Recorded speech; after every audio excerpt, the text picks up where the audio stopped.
Thank you very much.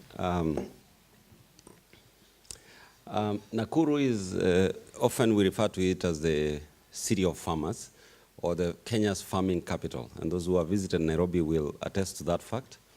For us as Kenyans, farming is not only a cultural obsession, but it's also an economic necessity. And as you'll see in the case of Nakuru, it's an ecological necessity, if you want to call it that way.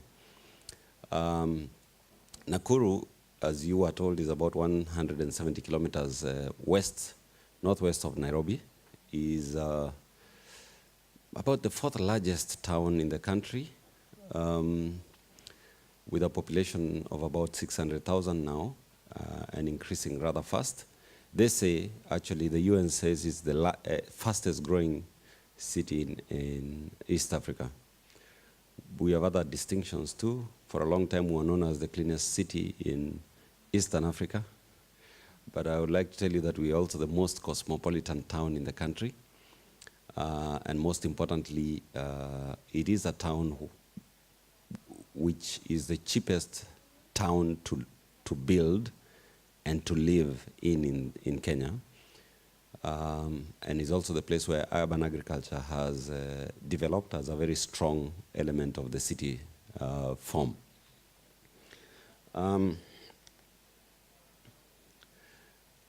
Urban agriculture in Nakuru is very closely linked to the city's history, and secondly, its geological base, and thirdly, its post-colonial land distribution legacy. If you want to see, well, I already said that, so you can see the position of Nakuru in relation to Nairobi, Mombasa, and other big towns in the country. You can see that the region in which Nakuru is located is there about somewhere there. And what is interesting about Nakuru, as you shall see in the next slide, is one, it's at the base of the Rift Valley. The Great Rift Valley is probably one of the most defining features of the eastern side of the African continent. And you can see you have two escarpments. There's the eastern sort of plank of the Rift Valley. On this side is a huge escarpment, and the western. And here we have a huge forest called the Mao forest. What you see as white, these are farmlands, and you can see that they come right into the city. Farmlands all over the place. The big dot you see as blue there is a lake, and here we have a huge caldera of an old crater.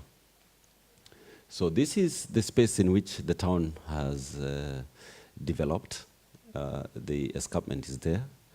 And then you see the Menengai crater and the Lake Nakuru, which is famous for having the largest population of flamingos and other bird species in the world.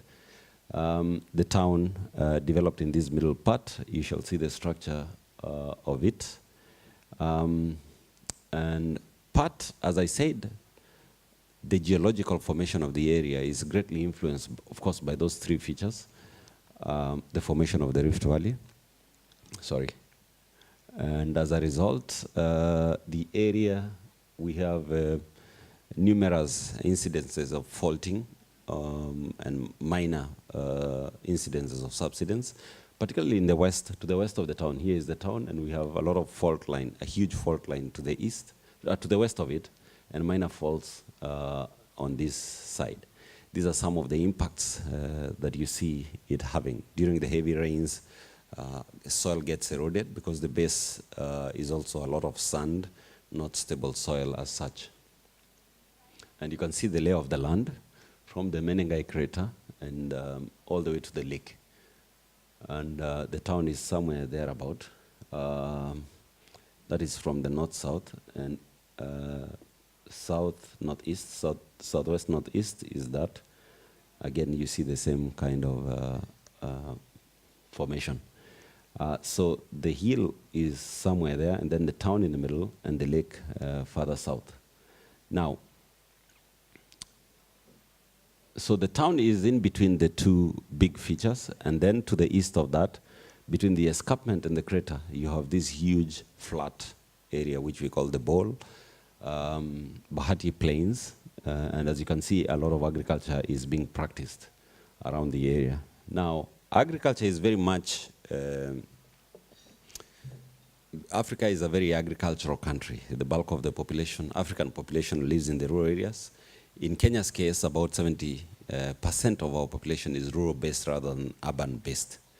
And what happens is when people migrate to towns, they do not consider the town a home. They still consider their rural areas home. But what has been happening over time is people then move to the outskirts of the city, buy a bigger plot of land, 1 acre, 2 acres, or something like that, or even half an acre, and practice agriculture in it. And then it sort of makes them comfortable, feel at home in the city. Our legacy of urbanization is very much closely linked to the legacy of British colonization around the end of the 19th century. And as you can see, Kenya was advertised as a place which people can come and do a lot of farming. And our entire urbanization system is from Mombasa all the way to the west of the country, Lake Victoria. It lies along the railway. So the formation of all our towns, most, perhaps 70%, is really along this axis of the railway. The area in which Nakuru is located, which is here, is right at the center of what was previously called the White Highlands, some of the most fertile agricultural lands in the country, which is where the British settlers settled. And these are the former British farms. Anything outside of that area was considered a bit marginal in terms of productivity.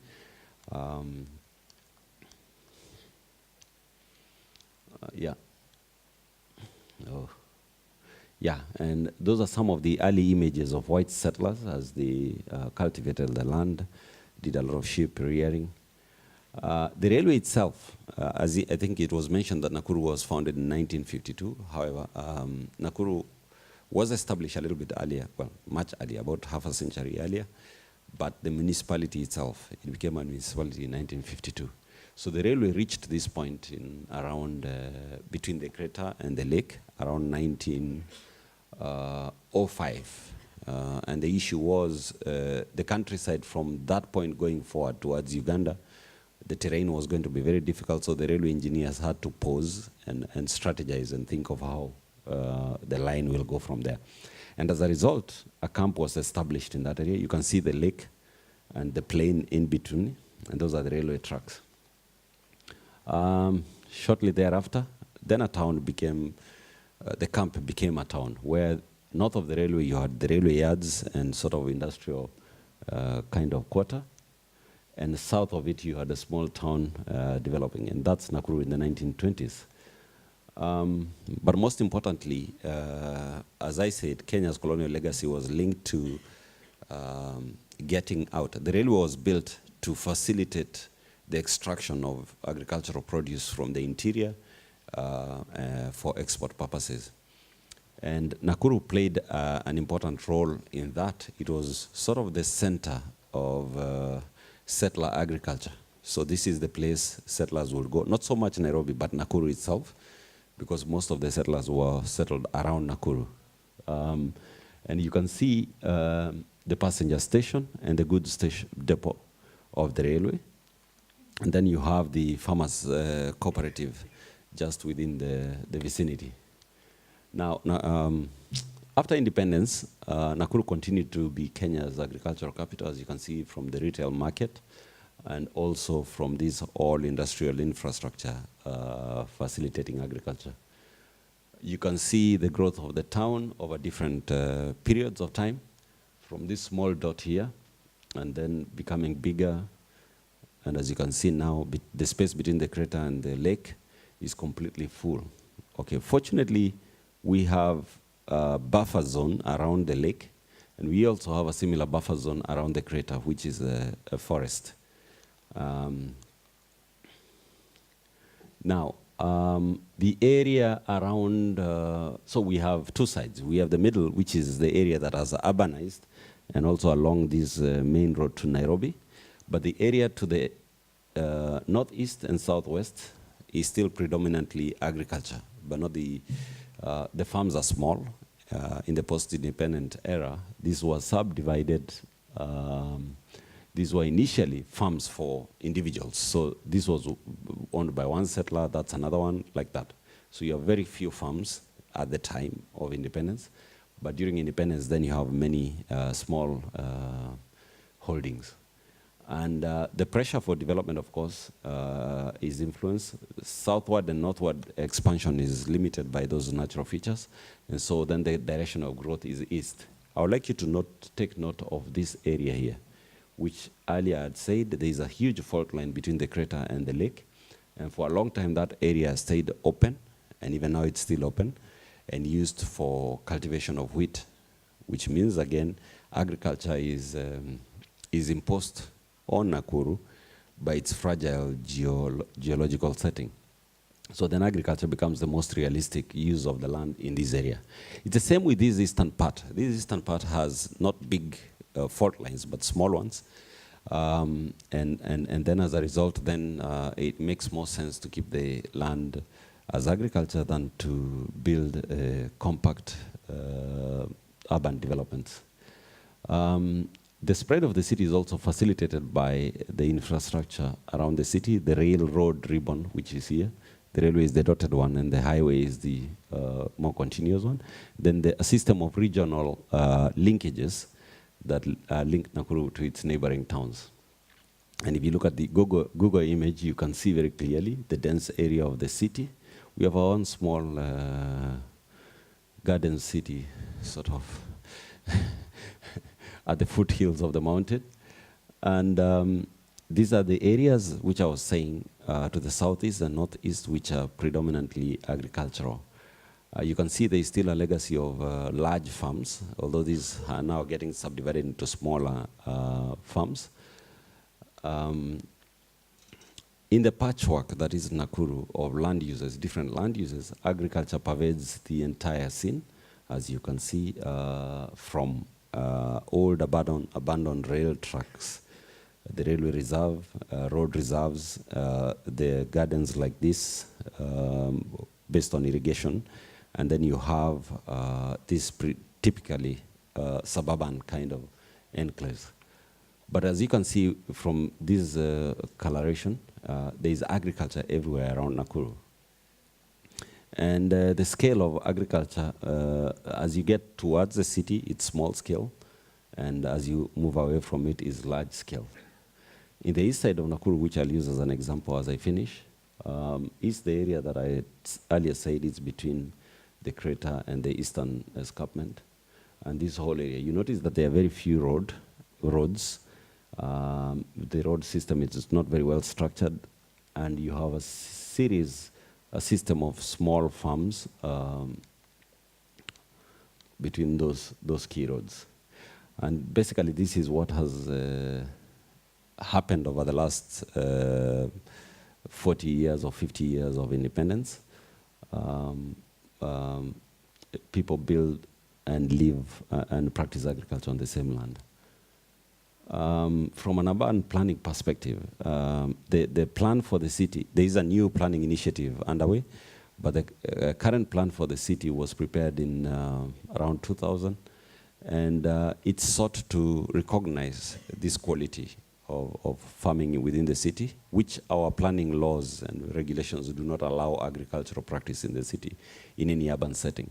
But in the case of Nakuru, then the plan recognized that and sought to structure the urban growth in a linear way. So you find in the major infrastructural axis that we are promoting linear development and compact development, and then leaving the agriculture lands within. And you can see from this image, it's already happening, already organically, where you build your house there next to the road, and then at the backside you practice agriculture.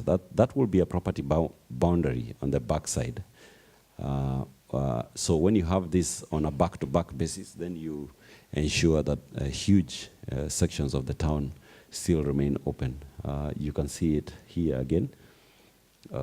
That's a structure we have. It's about sort of broad acre realization in a way. And all this produce goes to the city, so we can say Nakuru as a town and as a city, feeds itself in a sense. Of course, the population is large and it still requires a lot of import from the surrounding agricultural areas in order to feed its people. I think I've run out of time, so I'll sort of stop there. Thank you.